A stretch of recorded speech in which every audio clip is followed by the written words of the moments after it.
In the age of ancients, the world was unformed, shrouded by fog.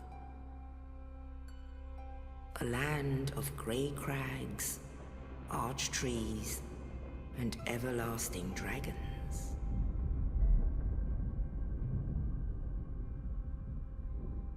But then there was fire,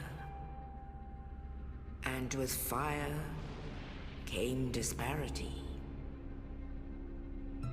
Heat and cold, life and death, and of course, light and dark.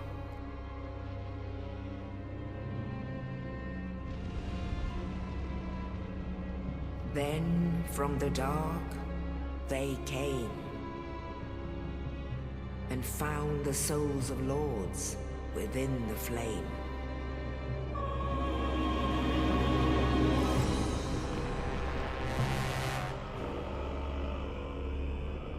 Nito, the first of the dead.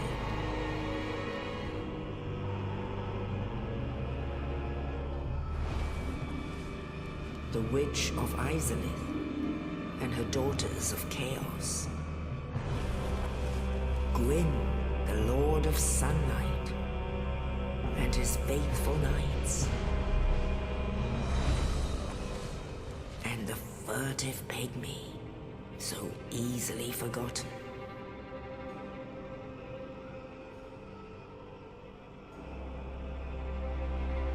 With the strength of lords, they challenged the dragons.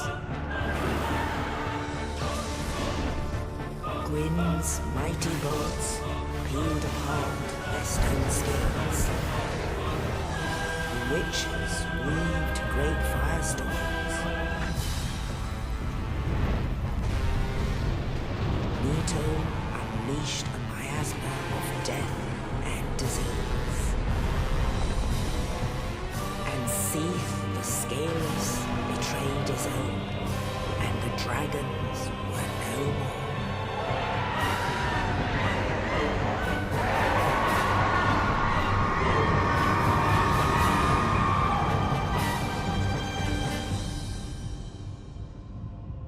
Thus began the Age of Fire.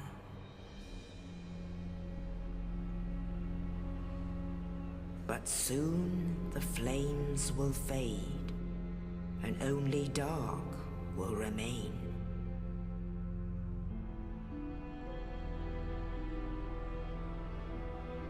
Even now, there are only embers. And man sees not light, but only endless nights.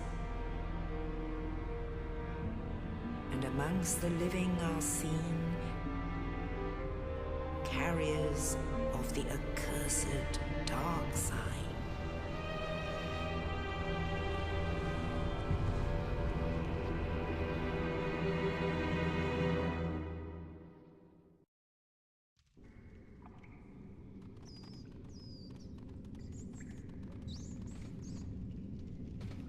Yes, indeed.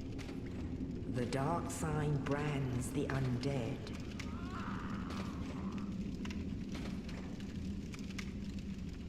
And in this land,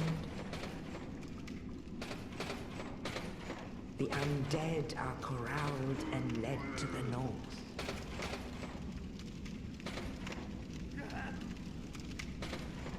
Where they are locked away to await the end of the world.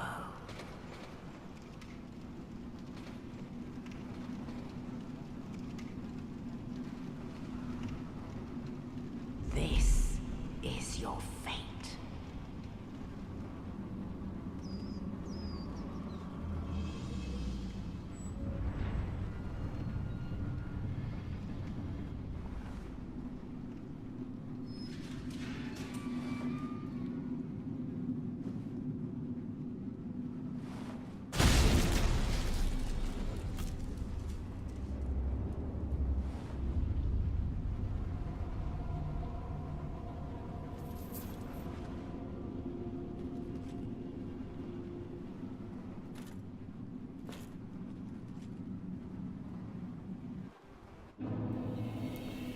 Yo, hello everyone, I am Jack the Jack of Knaves, and welcome to Dark Souls, a game by From Software. So remember how I was saying that BioShock was my favorite game of all time? Well, Dark Souls is also my favorite game of all time. You see, it's okay to have more than one favorite. So yes, we are starting a new series today. We're going to play through Dark Souls 1, followed by, hopefully, Dark Souls 2 in the far future. So you just got a whole bunch of information there at the beginning. I'm certain a lot of it may not make much sense. Hopefully we will explain it as time goes along. All you need to know right now is I am a man who is undead. What does that mean? That means, in a way, I can't die. We will find out more about what being undead means, but basically what it means right now is that me being dead isn't final. I can still die, but I can't die permanently. And because of that, we were locked in a cage, and that is a big scary monster. But thanks to that armored fellow, we have made our escape from the cage, and we will begin our journey out into this dark and mysterious world. And hopefully the lighting is lit enough in this area, or in this game. If not, I will mess with the brightness later. So I will explain things in small chunks as much as I can throughout the game, because there's a lot of information to get started in this game. It's can be overwhelming to a lot of people, which is bad. So the first thing first, we have a bonfire here. Bonfires are going to be our respawn points, as it were. These are going to act as our checkpoints. We sit down, we can rest at bonfires, and if ever we lose all our health, we will reappear here at the bonfire. Later in the future, we'll be able to do more with the bonfire. So now let's open this door and see what is going on. So we've got this big citadel-like room here. Walk here in the center. And we're going to trigger an event. Ah, dang it! So this is a big scary monster. Ah! We are not going to deal with a big scary monster because he's big and scary. Ah! Aha! And he nearly killed us, like right there. So yeah, first boss encounter did not go well. Thankfully, we were able to scurry away to somewhere else. Second thing about bonfires, if you're missing health, you can regain health by resting at them. So we lit this bonfire. This means that this is our new checkpoint. If ever we lose our health, we will respawn at this bonfire instead of the previous one. So it's whatever one you sat at last is the one you spawn in. Right. So we're going to come here, and that guy's going to shoot arrows at us. That's fine. We have a leather shield. So let's quickly equip it. This is our start menu. There's a bunch of menus, and we will look at a bunch of it later. For right now, I'm just going to equip our shield. So this is our right-hand stuff. This is our left-hand stuff. So as you can see now, I have a shield equipped in my left hand. I can hold it up in front of me and block damage. I can also parry, which we will talk about later. So for now, let's deal with this individual. Come back here. Ay-ya!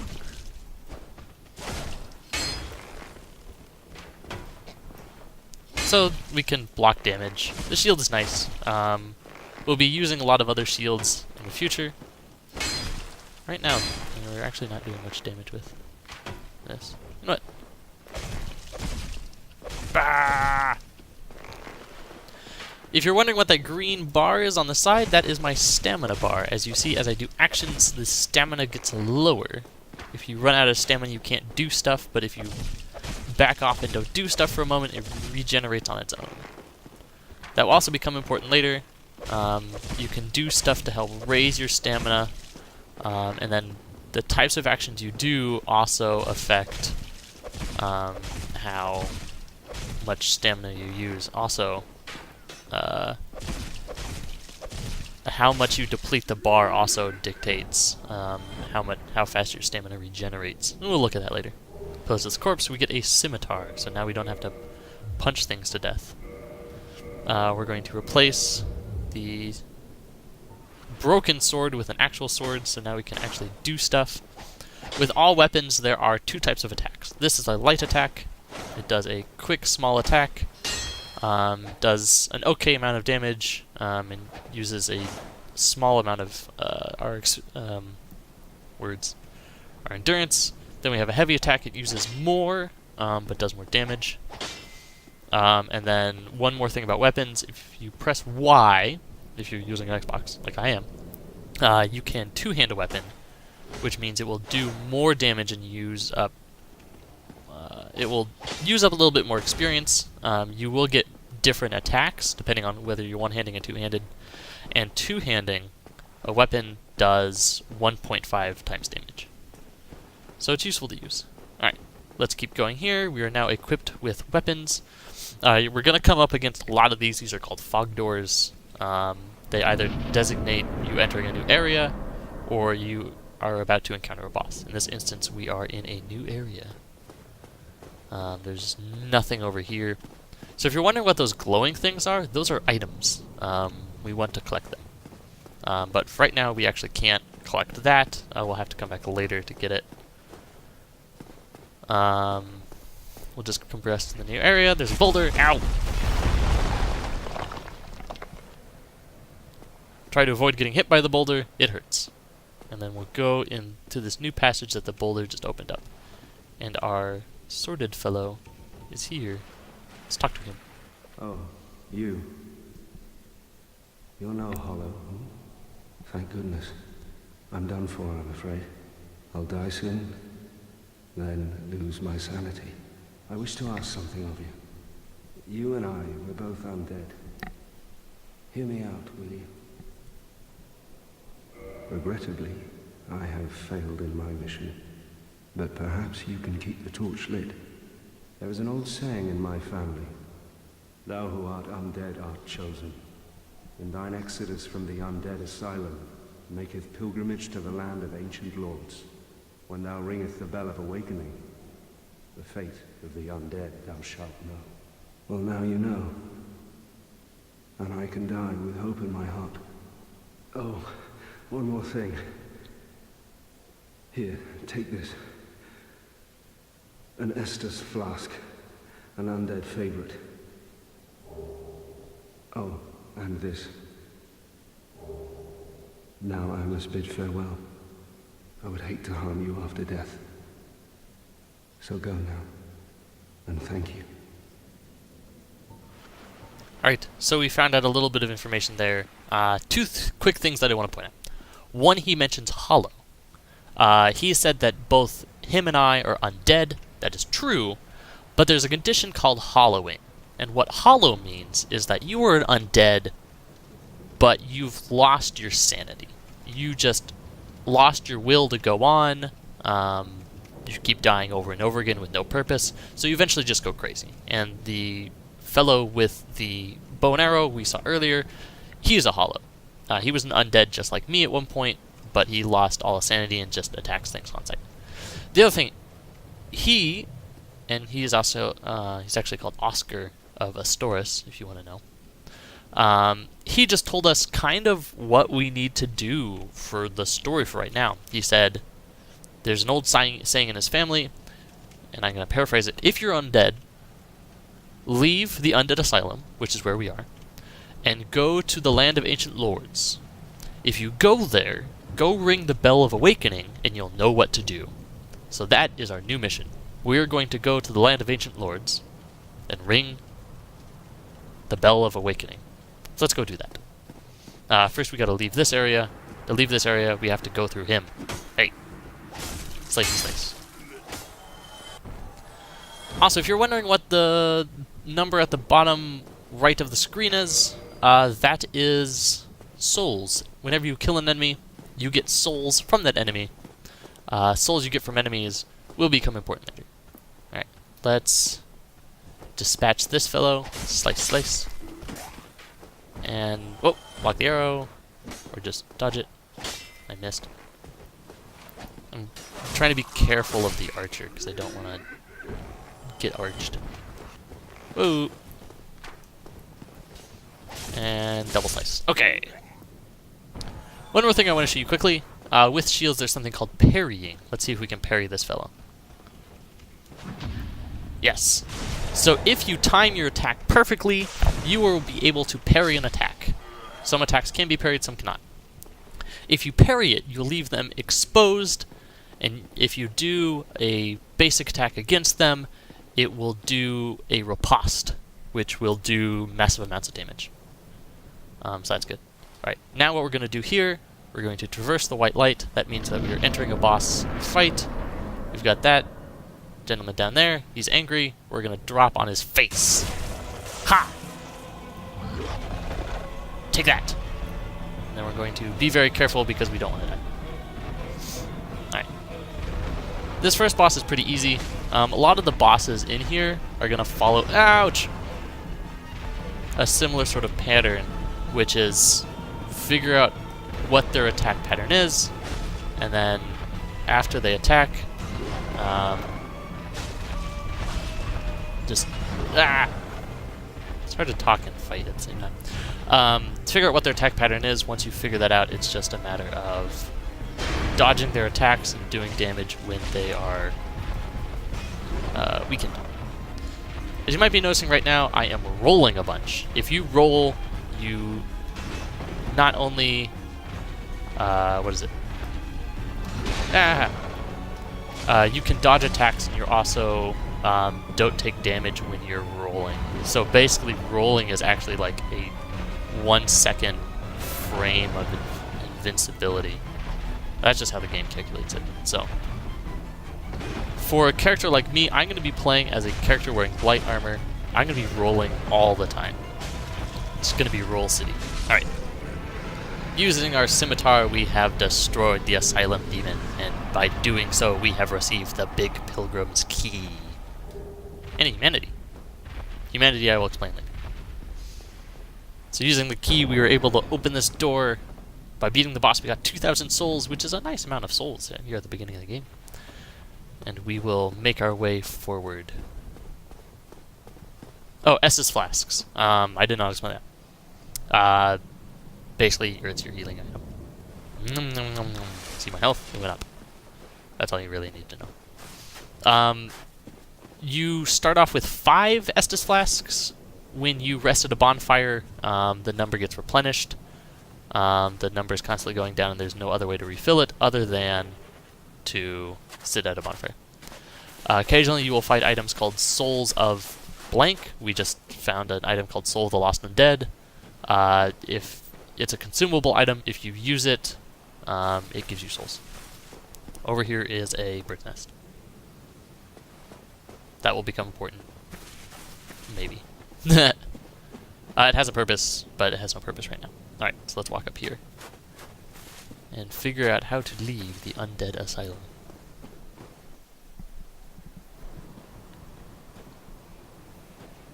Only in the ancient legends it is stated that one day an undead shall be chosen.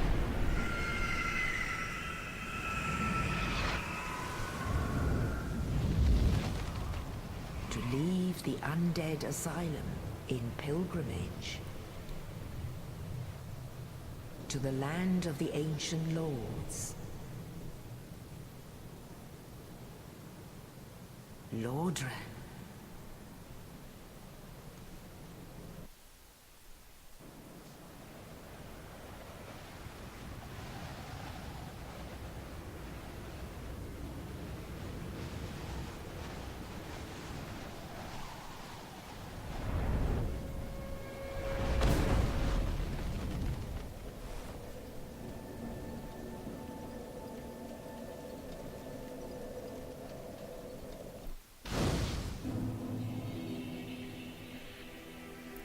And here we are. We have made our way to the land of ancient lords, Lordran.